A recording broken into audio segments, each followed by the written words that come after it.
La bordélisation de la France, politique et vocabulaire de la pagaille. Bonjour, bienvenue dans cette nouvelle vidéo. Je suis ravie de vous accueillir pour faire un petit point non seulement sur l'actualité politique en France, mais également sur du vocabulaire. Alors, si vous écoutez un petit peu la radio, si vous regardez les médias ou si vous lisez, eh bien, vous n'avez peut-être pas pu échapper à ces termes qui sont de plus en plus fréquents, les termes de bordélisé, bordélisation de la France et tout le vocabulaire de la pagaille qui va avec. Alors, c'est parti. Pourquoi cela?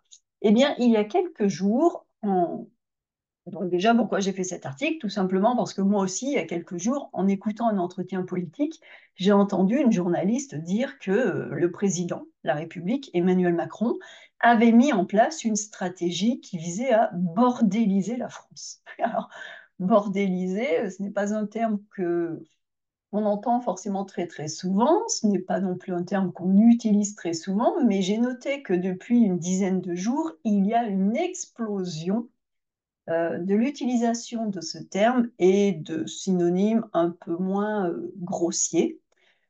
Et tout cela est connecté à la situation politique de la France, que je vous explique brièvement, parce que vous le savez peut-être, il y a 10 jours de cela, les élections, enfin maintenant, au moment où la vidéo est publiée, c'est il y a 2 semaines, il y a eu les élections européennes. Ces élections européennes ont eu lieu et elles ont investi, elles ont donné une large majorité le parti du Rassemblement national, qui est un parti d'extrême droite. Alors que, par rapport à cela, eh bien, le parti du camp présidentiel, le parti de la majorité présidentielle du président Emmanuel Macron, a obtenu moitié moins de voix que ce parti RN, que ce parti du Rassemblement national. Donc ça a été une grosse défaite, un échec pour le camp du président Macron.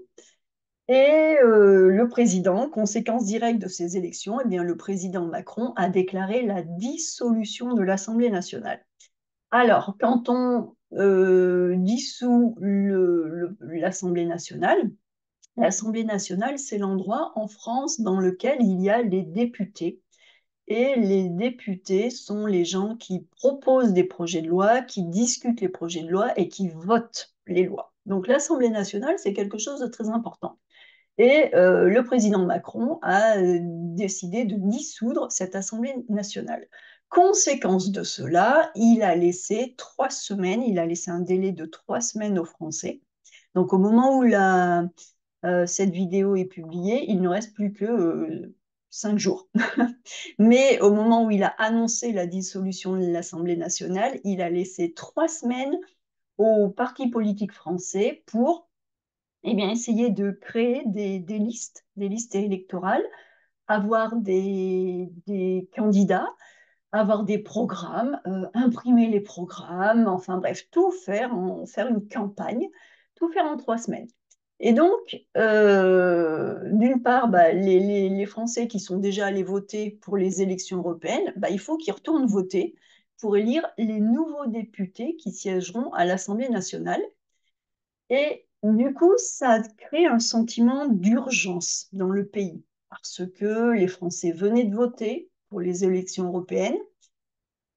Et le résultat de ces élections déstabilisait le parti du président Macron.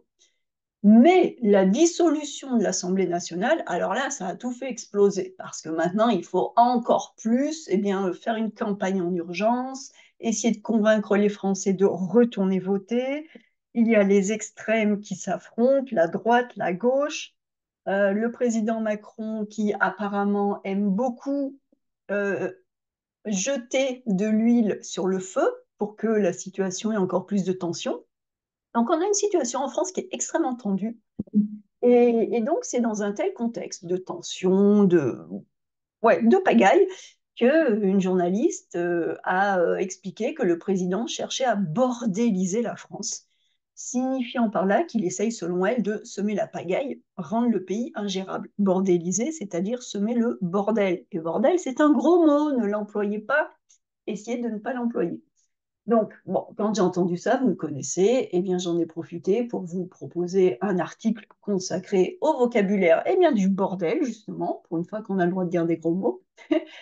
Et voilà la vidéo qui suit. Alors, petit point sur l'évolution de la langue française, parce que justement, bordéliser, bordel, je viens de le dire, c'est grossier, c'est un gros mot. Essayez de ne pas employer ça, c'est assez dangereux. Tout dépend face à qui vous l'employez, vous risquez d'avoir des problèmes. Donc, la bordalisation de la France, ou bordéliser, ou encore c'est le bordel, ah, petite idée, eh bien, ce sont des expressions qui sont impossibles à amener dans l'espace public, qui étaient impossibles à amener dans l'espace public il y a quelques années de cela. Mais ces expressions sont de plus en plus présentes et quasiment normalisées. Et d'ailleurs, j'ai fait une petite recherche sur la fréquence, le rythme d'emploi de ce terme, bordélisé. Eh bien, les analyses de la fréquence d'emploi montrent que jusque dans les années 1960, ce terme bordélisé n'était pas employé. Et puis, il y a quelques occurrences, hein, voilà, quelques utilisations qui ont commencé à apparaître. Et ce terme bordélisé a pris son essor, son envol, depuis les années 1980. Et donc, de nos jours, il est employé à l'écrit comme à l'oral, même dans des situations formelles, comme des entretiens politiques ou dans la presse écrite. Mais encore une fois, je vous le dis, essayez d'éviter ce terme, parce que quand même, les journalistes l'utilisent pour montrer l'urgence, la catastrophe de la situation politique, et ce n'est pas un terme que je vous recommande d'employer. Faites attention. C'est pour ça que je vais vous donner des synonymes. Alors, on y va. Le vocabulaire de la pagaille. On va voir tout ça, hein. Alors, on commence avec notre bordélisé et bordel. Donc, bordéliser, action de semer le bordel. On va semer le bordel. Ce verbe est familier, voire argotique, même si son usage tend à se répondre. Donc, utilisez-le avec beaucoup de précaution et si vous pouvez, évitez-le. C'est mieux. Alors, le bordel, c'est un synonyme familier et argotique du mot bazar ou de la pagaille. La pagaille, le bazar, le bordel. Le bordel désigne quelque chose de mal organisé ou un lieu mal rangé.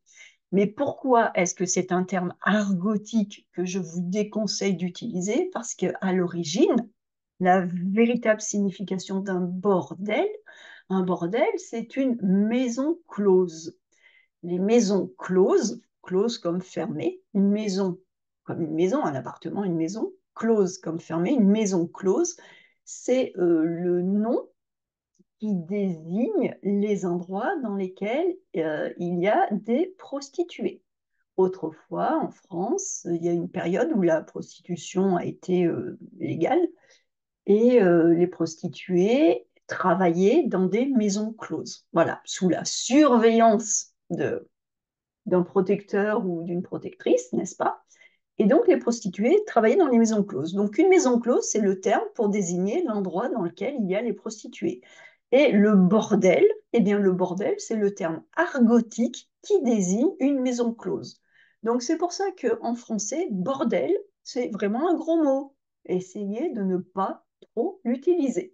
Et sachez que quand on dit oh là là, c'est le bordel, aujourd'hui ça veut dire que c'est mal rangé, que c'est le bazar, c'est la pagaille, mais à l'origine, un bordel, c'est une maison close. C'est l'endroit dans lequel il y a des prostituées. Donc c'est vraiment un mot qui a une connotation négative dans la langue française. Alors, quelques exemples. Quand j'étais enfant, ma chambre était toujours en bordel. Ça c'est vrai, ça c'est moi. Je n'aime pas beaucoup prendre le train parce que c'est souvent le bordel entre les trains en retard, les annulations et les grèves. Oh, ça aussi, c'est vrai en France. Mais quel bordel! Il y a des voitures de partout, un embouteillage monstre et on ne peut pas se garer. Il m'a donné des instructions pour continuer ce projet, mais franchement, je n'y comprends rien. C'est mal organisé, c'est le bordel complet. Notre service fonctionnait très bien, mais depuis que ce nouveau chef est arrivé, on constate une bordélisation constante. Quel dommage. Donc attention, le bordel, c'est l'état. On constate que c'est le bordel, comme c'est bien, c'est pas bien. Et la bordélisation, c'est le processus, le changement. C'est en train de devenir le bordel. D'accord? Donc voilà pour bordel et bordélisé et bordélisation. Faites attention. Ensuite, en termes de synonymes que l'on peut utiliser plus facilement, nous avons la pagaille, le bazar, la zizanie. Alors donc, ce sont des synonymes bien plus acceptables parce qu'ils sont familiers pour certains, la zizanie par exemple, mais ils ne sont pas grossiers, pas argotiques, pas malpolis. Donc on dira par exemple à propos de la pagaille, qui peut également s'orthographier, donc pagaille P-A-G-A-I-2-L-E, peut également s'orthographier dans une forme un peu plus ancienne qu'on utilise moins, mais qu'on peut trouver P-A-G-A-I tréma E. Voilà. Et donc, voilà pour ces différences d'orthographe. Donc, des exemples à propos de pagaille.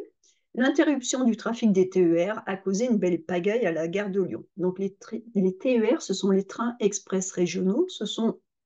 En France, on a les TGV, les trains à grande vitesse, qui vont de grande ville à grande ville, Paris-Lyon, Paris-Marseille, Paris-Toulouse, Paris-Strasbourg. Et puis on a les TER. Le TER, c'est le train régional, c'est celui qui s'arrête dans les petites gares. Donc le TER, il y a le E qui veut dire express, mais il n'est pas très très express parce qu'il s'arrête de partout. Donc voilà, hein. L'interruption du trafic des TER a causé une belle pagaille à la gare de Lyon. Chaque année, les grands départs en vacances engendrent une belle pagaille sur les routes. Donc vous voyez que pagaille, on peut l'associer à belle. C'est un peu ironique, mais on peut dire, oh là, c'est une belle pagaille. Le terme pagaille est utilisé de façon assez légère. On peut l'utiliser avec une certaine ironie ou une dose d'humour. Une pagaille est une sorte de joyeux bazar qui va se résoudre sans causer de conséquences trop graves, à la différence du bordel. D'accord? Donc la pagaille, c'est pas très grave, hein, c'est un peu léger. Le bazar. Alors le bazar, c'est utilisé pour désigner une pagaille, mais sans la note potentiellement légère ou humoristique. Quand on dit que c'est le bazar, on montre plutôt notre mécontentement, notre agacement. On est énervé, notre énervement. Mais j'en ai marre de ces interruptions de trafic. À chaque fois que je dois prendre un train, c'est le bazar. C'est insupportable. Range ta chambre, c'est un vrai bazar. Voilà. Là, on est un peu plus sérieux avec le bazar. La zizanie, c'est un terme familier qui est synonyme de pagaille et de bazar. Pagaille, pagaille et bazar, qu'on utilise assez souvent associé au verbe semer pour désigner les actions ou les paroles d'une personne qui va créer du bazar. On va semer la zizanie. Mais arrête de semer la zizanie, tu ne peux pas te taire au lieu de tout le temps les critiquer.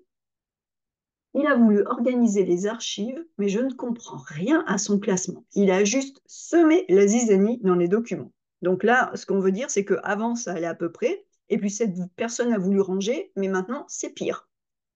Nous passions une très bonne soirée, et puis Max est arrivé. Il a commencé à dire des choses assez méchantes à mes invités. Résultat, il a semé la zizanie, et la soirée a dû être écourtée. Donc écourter, c'est raccourcir, hein. La soirée qui devait durer très longtemps, bah finalement, comme les amis n'étaient pas contents, ils sont partis. Donc voilà pour pagaille, bazar, zizanie. L'agitation. Alors l'agitation, ça fait référence à une notion de mouvement. L'agitation, c'est ce qui est avant, ça précède la pagaille ou le bazar ou la zizanie. En termes de mouvements sociaux et de contestation, l'agitation d'une population va refléter les premiers signes de mécontentement. Donc c'est le début, quand ça commence à monter. Depuis le résultat des élections européennes, la France est en proie à une véritable agitation politique. La Nouvelle-Calédonie est en proie à une très forte agitation depuis plus d'un mois. L'agitation des milieux populaires est scrutée de très près par les hommes politiques. Elle est scrutée, elle est regardée. Quand on scrute, on regarde avec intensité, avec attention. Donc voilà, c'est l'agitation. L'agitation, c'est quand ça commence à bouger, quand on n'est pas content. Le chaos. Alors, quand on arrive au chaos, on a un problème. Le chaos, ça dépeint un stade plus grave de pagaille. Le concept de chaos renferme l'idée d'une situation incontrôlable, qu'on ne peut plus contrôler. Pendant quelques semaines, la Nouvelle-Calédonie a vécu dans le chaos. Et c'est vrai, et encore aujourd'hui, la situation est tendue en Nouvelle-Calédonie. il y a eu une très forte agitation sociale et qui a donné lieu à un certain chaos sur cette île. Donc, le chaos, c'est quand vraiment ça ne va pas. La Révolution française a causé un véritable chaos dans la société pendant de longs mois. Notre séjour a été un véritable chaos. Tout a été catastrophique. Je ne voyagerai plus jamais avec cette agence. Donc, quand c'est le chaos, vraiment, ça ne va pas. La chienlit. Alors, la chienlit, c'est un terme que j'aime beaucoup, beaucoup, beaucoup. C'est un terme qui est populaire, qui est assez ancien et qui désigne également le désordre, la pagaille, le bazar. Donc, ce terme est à connaître parce que il a été rendu populaire et il reste associé à ce moment où il a été rendu populaire. Donc, il a été rendu populaire par le général de Gaulle. Le général de Gaulle a été président de la République en France après la Deuxième Guerre mondiale. Et quand il a été président de la République, sous sa présidence, eh bien, il y a eu le moment de la très forte contestation sociale de mai 68. Mai 68, c'était la révolte des étudiants, la libération, enfin bref. Donc, mai 68, liberté sociale, libération sociale, je veux dire. Très grande contestation, le pays est en grève générale, grève de tout et tout le monde.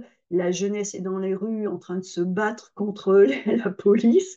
Enfin, ça a été vraiment une très très forte contestation. Pas loin du chaos, je pense, hein. Et donc, pour désigner la situation à cette époque, le général de Gaulle a utilisé le terme de chienlit. Et ça, il l'a utilisé pour désigner l'état de bazar généralisé, de désordre qui régnait dans le pays en ce moment d'agitation. Il a parlé de la chienlit. Donc, moi, j'étais étonnée d'entendre les journalistes parler de bordélisation. Et je pense que quelque part, ils n'ont pas eu envie de reprendre ce terme de chienlit qui est trop associé au général de Gaulle et à mai 68. Mais encore une fois, la bordélisation, vous faites attention. C'est un terme à comprendre. Il faut le comprendre par rapport à l'atmosphère politique qui règne en France en ce moment. On est vraiment dans une atmosphère tendue avec l'Assemblée nationale qui a vu sa dissolution prononcée par le président Macron, ces élections très très rapides qui arrivent avec des camps très fortement opposés. Donc, il y a des tensions, il y a vraiment des choses qui vont de travers. Il y a une très forte agitation. Et donc, les journalistes utilisent ce terme de bordélisation. Donc, ce terme de bordélisation est à connaître. Mais il faut aussi que vous sachiez, joli subjonctif, hein, il faut que vous sachiez que vous, si vous pouvez éviter de l'utiliser, c'est beaucoup mieux, hein. C'est vraiment bien, bien mieux parce que c'est un terme qui pourrait être un petit peu compliqué, dépend face à qui vous l'utilisez ou dans quelle situation.